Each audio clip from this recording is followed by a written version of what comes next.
Hello everybody, how's Andy here? Welcome back to Oriental Empires, where I'm going to be checking out the Wu, who are quite interesting. These are one of the factions that you unlock after playing 200 turns of the campaign as one of the other factions, the Shang, Zhu, Han, Chu and Shu. Before it was 300, so it's quite nice to see that it's been lowered a little bit to make it a little bit more accessible. So here we are with the Wu. Their traits are they add 10% to the kill chance with bladed weapons, so they're quite good swordsmen. Naval units add a 15% to kill chance as well, so they're very good boatmen, I suppose. They reduce the attack of chariot and cavalry units by 15%, which means you don't really want to be using those as this clan, unless you have numerical superiority, of course. And they are farmers by culture as well. So a little bit of detail about them. The Wu occupies the area around the mouth of the Yangtze River. Its rulers are Chinese, but the people engaged in the practice considered somewhat barbarous, such as tattooing and cutting hair. They are skilled with boats and ships, and are particularly skilled at making swords. Although their land is bountiful, it is unsuitable for horse rearing. Historically, the original kingdom of Wu was destroyed by Min, but was revived several times, most notably during the famous Three Kingdoms period. So, let's get right in there. We're playing on normal. Max turns I've left on 5,000, which is a lot of turns. Anyway, let's play the game. So here we are in the game. Just advisor telling me that we start south of the Yangtze River and where we can go. So the south, it's mountainous and forested, and it's quite difficult to clear for settlements. To the north of the river, however, is a large open area, no close by enemies, quite important. Many settlements could be placed here. Okay. So it's giving me an intro into the basics as well, quite useful. We can look at how to play the game, all that as well. Cool. And obviously if you click that, you've got all the things that you can have a look at. Unrest perhaps, which is one of the most detailed and annoying thing. I suppose. Always in any game, if you have rebellions and unrest, there's kind of a lot of problem with that. But yeah, anyway. Here we are. We start with Melee, our capital city. Let's have a look at the resources and stuff around. Oh, interesting. We've got some mulberries, which is quite cool. And just one thing as well, when you start as the same faction, the resources around you are not always going to be the same. Although obviously fish do tend to spawn in rivers and around the ocean. But that resource of mulberry, I've not seen that before around here. And one time I had rhinos down here as well, so it changes a bit, so you can do multiple playthroughs and have different resources and different reasons to go to war with other factions for those resources. So I've got my faction leader here, Duan Kui, and he at this early point can go after these encounters. If I send my character over there, it's a chance to have a good or negative outcome from it. And here we have a settler unit, which I will definitely want to settle around those mulberries, so I'll head up there. I think I might want to send a slight garrison with them, so if I build a noble axeman unit and a militia light spearman unit, and send them up with my settler. But yeah, let's put them together. Then we can throw off afterwards. Okay, cool.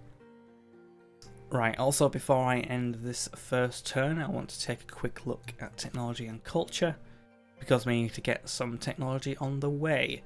So starting with the power tab, I'm going to go straight for flood control, which reduces the effects of floods by 50% and enables the well-field system edict, which is quite useful for taxing those peasants, even though the peasants don't like it very much. Right, in craft, I'm definitely going to want to go for bronze making, and this is mainly because it allows me to clear forests, whereas our capital city and the surrounding regions are heavily forested. If we want to farm, improve and grow, we definitely need to do that. We'll get that going. Now in thought, I'm going to want to start increasing my authority straight away, and I'll let you know in a second why. In knowledge, again, I'm going to go for something that increases my authority. Right, back to the main screen. If I click off my character. Okay, cool. Right. So in the bottom left here, it has your faction logo, and then it has a fist. And I don't know, is that a bush or something? Anyway, either way, the authority is how many factions you can control and how much authority your clan has, so to speak. So I've got 0 authority, so I'm overstating my authority by having one city alone. Now I'm sending a settler to go and capture, oh well, go and colonize another city. Now, my authority needs to be higher for there to be less unrest. If I started building loads of cities, which I could do right now, or at least a few anyway, my authority would be too low, and that would really, really cause a problem with unrest. And after the culture, that's kind of something to balance out unrest and disorder in your kingdom. And also improves the value of your trade with other powers, because a superior culture gains more in that agreement. So, like I said about unrest, let's have a quick look at the city tab. Got here percentages of how much unrest is in the peasants and how much unrest is in the nobles. So you click on them, you can have a look at both at the same time. Dissatisfaction modifiers. So insufficient authority, quite bad there. Noble unrest. Might get my words out today. You got local factors, which is not something you can directly control for either things. But yeah, like drafting loads of people as well can cause some dissatisfaction, but it's kind of manageable at the moment. 30% maximum isn't too bad, as long as I keep an eye on it. We're increasing authority anyway, so that should reduce some of the nobles' unrest. The peasants are always going to be pretty unhappy, to be honest. But yeah, definitely going to start building some farms as well. Make sure we keep up our growth. The growth rate is 7.1% at the moment. We've got 10 population in our city. Alright, so that is about it for this turn. I'm going to end the turn here. And this is where you start at the order execution phase. Lets you know the basics of what goes on. You can pause if you're in battle, if you want to have a quick look at things. You can fast forward it up, which is probably mostly what I'd leave it on, because I mean, it's quite nice looking at them moving. You can zoom right in, of course, but it's usually good to speed it up, so they just get going. These guys have formed into a small band. They're going to go up together. My leader is going to go find out some of these encounters.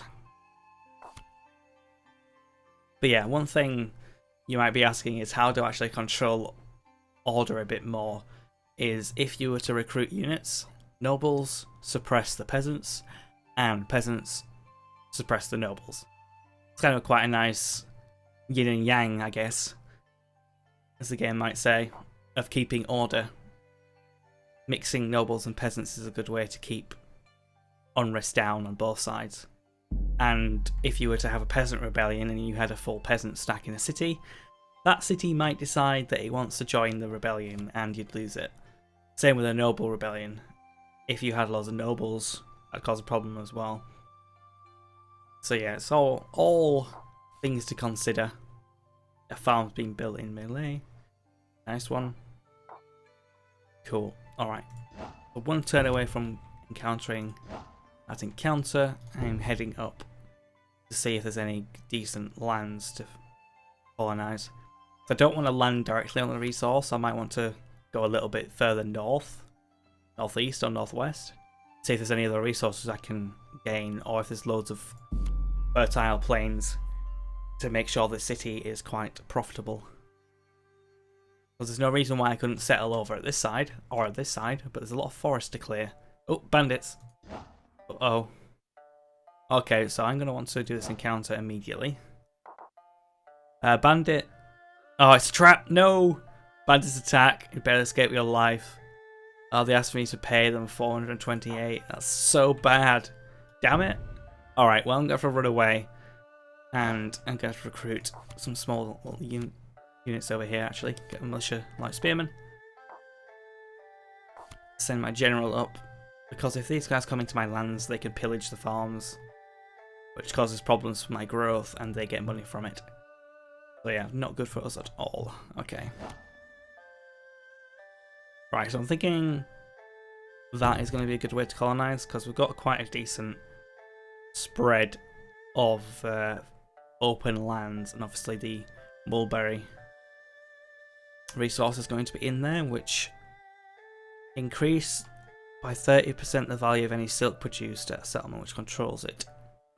Okay, so this city is going to need to build a silk weaver at some point when we start trading with our own settlements and whatnot. Improving the value of the silk trade is quite important, I think, as well. Right, another farm's built in melee. I'm definitely going to want to start getting that forest tech as soon as possible, because our capital city starts with a lot of forest around it, which means the amount of farms I can build is significantly lowered. And as well, we've got 2 like marshland patches, which we can't do anything on until much later on. Which I'll show you here on the technology. Power. Here, marsh drainage. So that's in the Warring States era, which I need to complete 27 technologies throughout the 4 trees to be able to start the Warring States era. So yeah, it's quite a long way away. So those 2 tiles are going to be completely useless for me. Which means that if I were to try and settle a city close by, which is not a good idea, but just in theory if I was, there'd be a lot of tiles that I couldn't cultivate. Quite important. Actually, yeah, as well.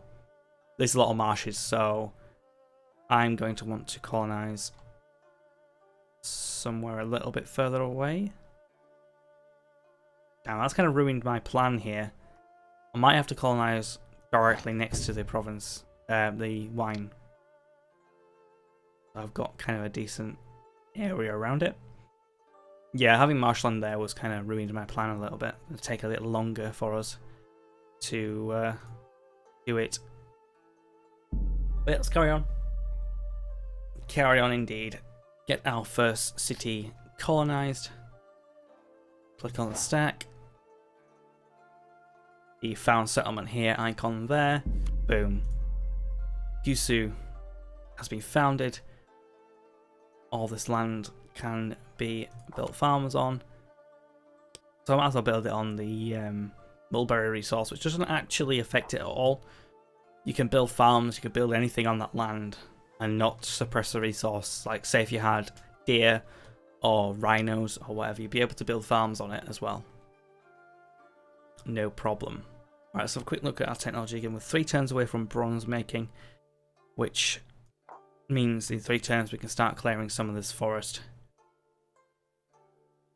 But soon, I imagine the growth rate is going to drop dramatically, and we're going to need more farms. Anyway, carry on. Still got some bandits down there, I think. We wait 7 turns until we can get more noble units. Obviously, I can build more civilians to do more colonies, or more cities, but our authority hasn't improved yet. I don't want to push it. Like the Unrest will be quite high. Noble unrest. Dissatisfied with the insufficient authority. So yeah. Definitely need to sort that out.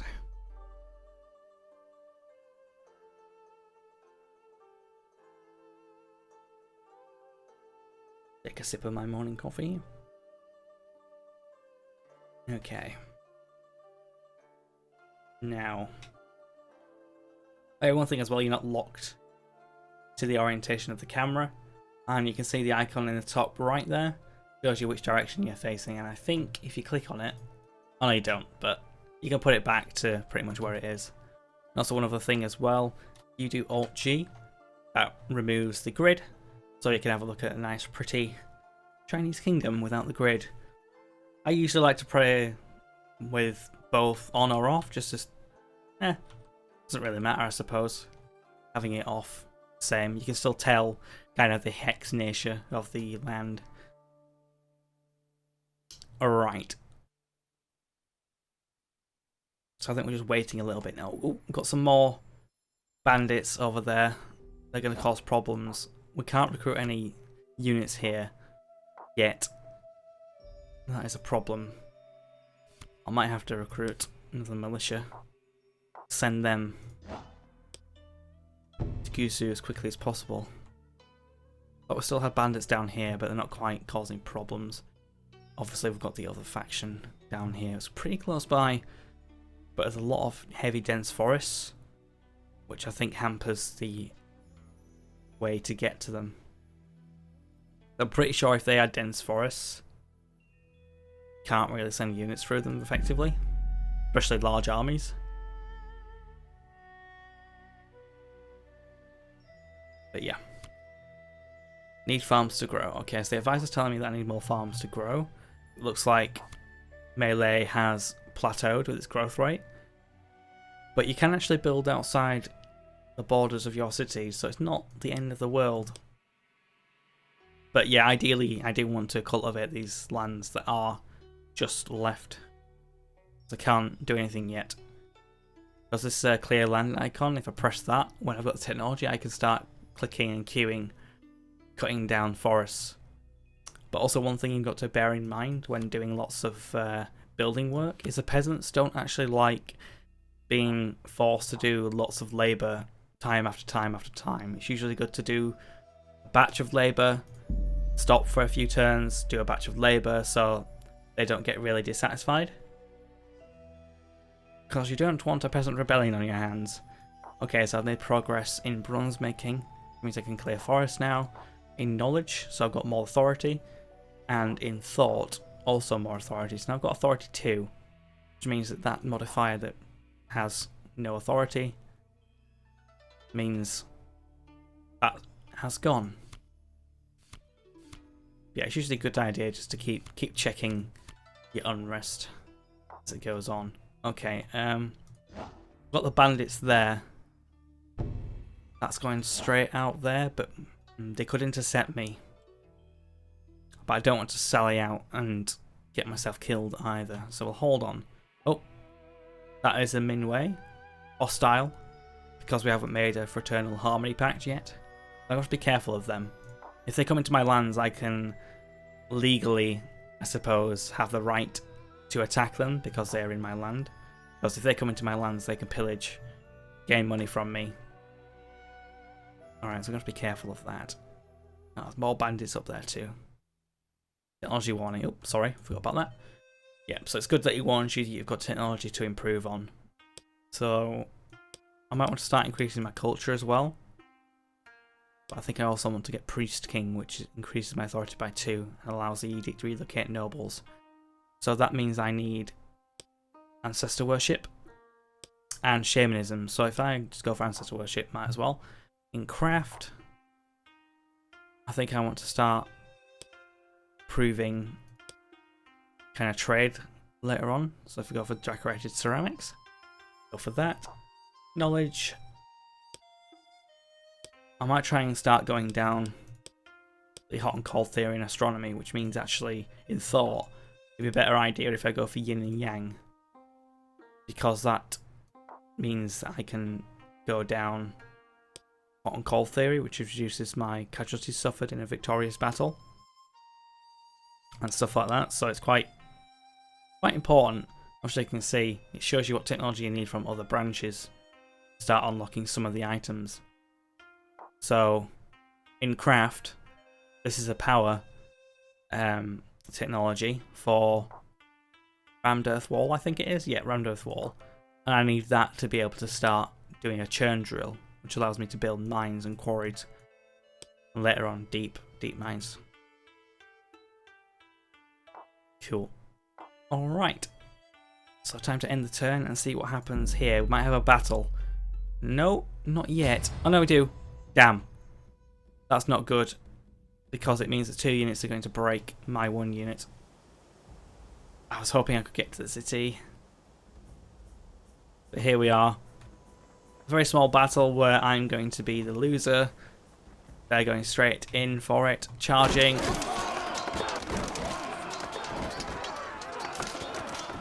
Don't know what their other unit is doing. Oh, more bandits are heading down as well. Not good for us at all. I'm hoping this unit can retreat into the city. Oh, we're starting to break this unit, which is good. Unfortunately, they've still got another unit there as well. Oh, no, I'm starting to waver.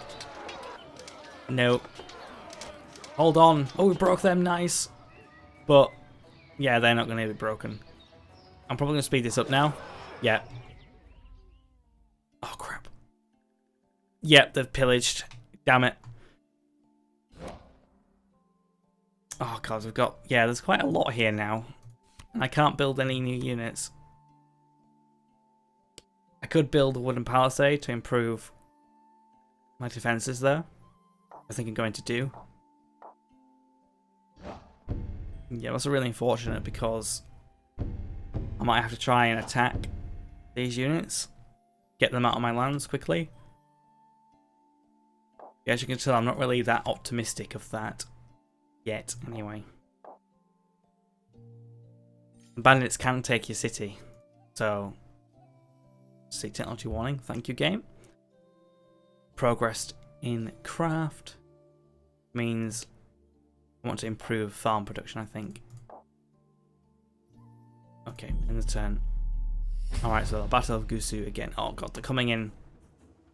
3 units of bandits. Got 1 noble axeman, 1 militia. I'm hoping my nobles will be able to kill them pretty easily. Also, if you click the tab here, it actually shows you the numbers of the battle. So hopefully our superior fighting capability can help us out. But we are outnumbered. This unit's going in. I should be able to break that unit. Oh, they're broken. Good. Oh, this unit's going into the city. Don't you dare go into the city. Okay. Looking like... Yeah. So we've got that unit to break now. Our units are starting to redeploy. Noble Axeman. Oh, what? No, you're not just going straight. Don't you dare take the city from me. I'd just be really upset if they just took the city. No. I'm not quite sure what's happening. Let's speed it up. See what happens. Alright, they're going to attack. Oh, there we go. Woo! I was very worried there. Very worried. Okay, so we took the rebels out. Not the rebels, the bandits, should I say. Go back into Gusu. I'll need to build more farms because we've got no farm production. Growth rate is 0. Not good. Yeah, a little bit of drama early in this game. Bandits usually aren't that much of a threat, especially if you gain garrisons, which is why I sent them over. Because they could have walked in and took that city if I just sent civilians there on their own. Alright. 1 turn for another farm. I'm going to start clearing some land as well. Cool. Also, you can build like other things with this tab here. Buildings outside the settlement. So if you had hilly or mountainous region close by, you could build like a shrine. And you can build quays, which allowed waterborne trade, which means for up to 18 hexes away, as long as there's another quay up there, you can start trading. So if I built a quay here and a quay here, the trade would be able to go through the water. But seeing as though these cities are relatively close by, you should in theory be able to land trade between them later on. Alright, so let's end the turn again. Re-garrisoning our city. The bandits, and they seem to be going through my lands, but they're separated now. Okay, the Minwei want to offer revealing their capital location. That will be fine. That will be fine. They already know where my capital is, so that's why they haven't said, oh, we don't know where your capital is. But yeah, it shows me that their capital is there. Through a heavily forested region. But let me show you that diplomacy. So I've only met the Minwei at the moment. No formal relationship, we're polite, we're at peace. Or we have been at peace for 12 turns. Their power is much weaker, wealth adequate, and their stability is stable. If I were to request an audience, payments we can do, agreements. Do fraternal harmony for 50 turns.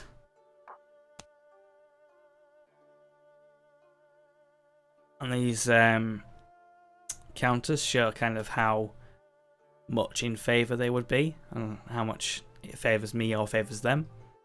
If I was pros, yeah, very well I accept. Okay. That means that for 50 turns, we don't attack each other. I think you can break that, but that affects your reliability and stuff like that, so it's probably not a good idea. But this early game, don't really want to be at war with them, but it also means that they can't pillage my lands, which they could do before. Oh, the bandits are on the way. Damn it, they've pillaged. Okay.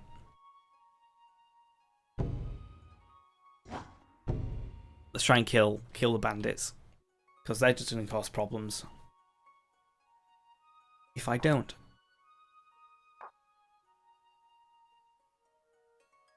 Yes, really impacted my growth there, which is fun at all.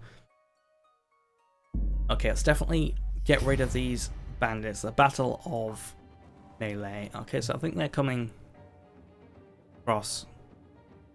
Guess my units are going back into the city. Alright, so here we are. 2 general units, 1 militia spearman unit going in. Hopefully my king and my heir don't die, because that would be very bad.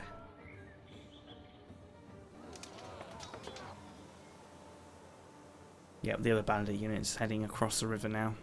Alright, they're broken. Wavering. Yeah, they must be retreating from the field now. Alright, let's speed it up. Where are they going? Are they going to bloody pillage again, aren't they? Yep. How can that happen? That's so weird. Did I lose? Narrow defeat. Oh my god. Did not expect that at all. Not good. Not good at all. Okay. Right, I'm going to need to recruit.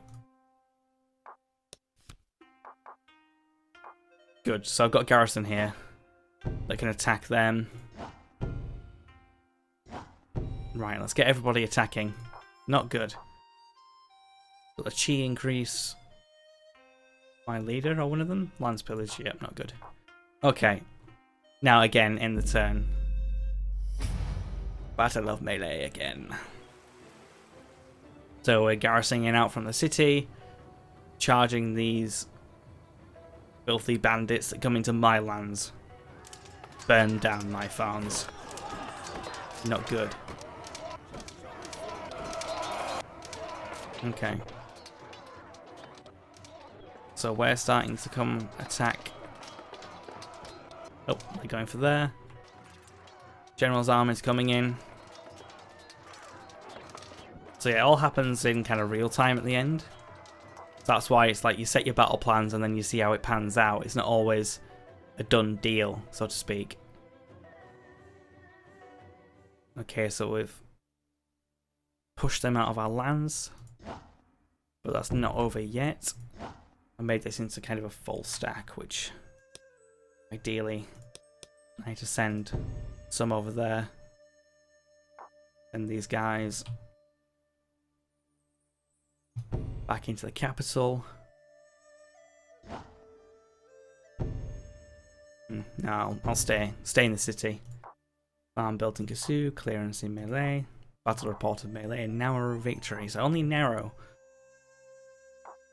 Quite important that. Anyway, right, so rebuild some farms. Shall we keep up production? And also one thing as well, you've got to have the population to be able to work the tile.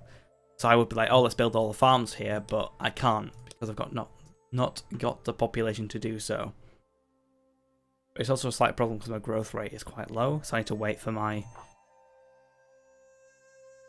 population to increase, per se, before I can start building more. Alright, Battle of Gusu. Nice. We caught them. We didn't want to have them run away from us now. Here we are. 2 of my militia units are heading in. The general's holding back in the river, just having a bit of a bathe, I think, before he comes into battle. Here we are. Go on, much like spearmen. Oh. Battle of Melee. Have they come back in? Yes, they have. Oh, we've caught them. Good. Let's speed it up, actually. Oh, is that another bandit unit that came out of nowhere? It is. Huh. Okay.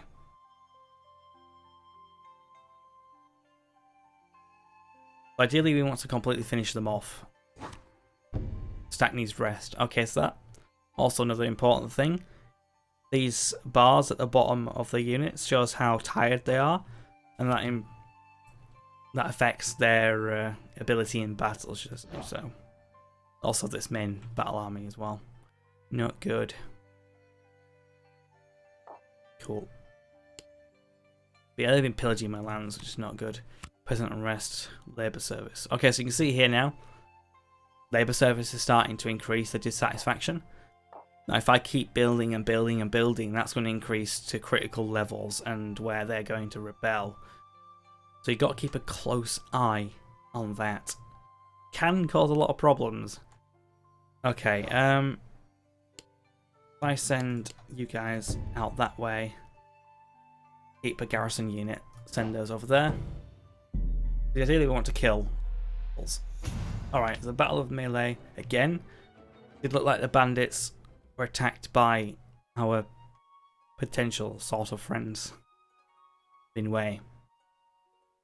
Alright, this is let me know about the characters. Cool. Let's carry on. Set facing. So you can kind of set the facing of where the unit's going to go.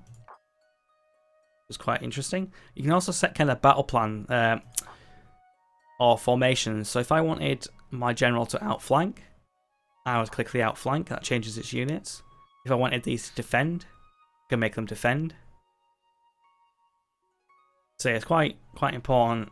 Like withdraw, reserve. Like you could set loads of different battle plans, like charging, just attacking, harassing, which is good for archers and stuff. So there's a lot of detail in this game which you might think isn't there until you just really look closely at what's there. So I'm really quite impressed with how in depth and how good this game is, honestly. Like, I'm really enjoying it. Okay, technology warning again. Okay, craft. I could build it to get an armourer or a weaponsmith, or I could do ceramic roof tiles, which reduces the effect of damage in an earthquake and siege damage from fire, which is quite important. So let's do that. Although we're not going to get sieged by any fire projectiles yet, seem. Right, they've already built walls around their cities. I might have to do the same. Damn. Okay, so attacking here again. Oh no. Guess they're retreating. But they still exist. Gotta be careful. Wooden palisade building Gusu, nice. Knowledge, astronomy, cool. Alright, I'm gonna want to do the same. Here, build a wooden palisade. Keep an eye on my tentative allies. Try and keep up my technology level with them. Because I've only got 2 cities, they've got 2 cities. Ideally, I want to keep building a lot more. I've got authority for it now. But we've had problems with bandits. And that always can hamper your day. Alright, I think that's where I'm going to have to leave it here for now. I'm going to keep carrying it on. The game releases in early access on the 20th of September. So only a few days left now. So yeah, hopefully I'll see you guys on the game too. Really enjoying it. Alright. Leave a like if you like the video, of course. Subscribe if you want to see more and all that jazz. Check me out on social media. Links in the description as always. Thank you for watching. I've been Haxel Hunter. Bye bye.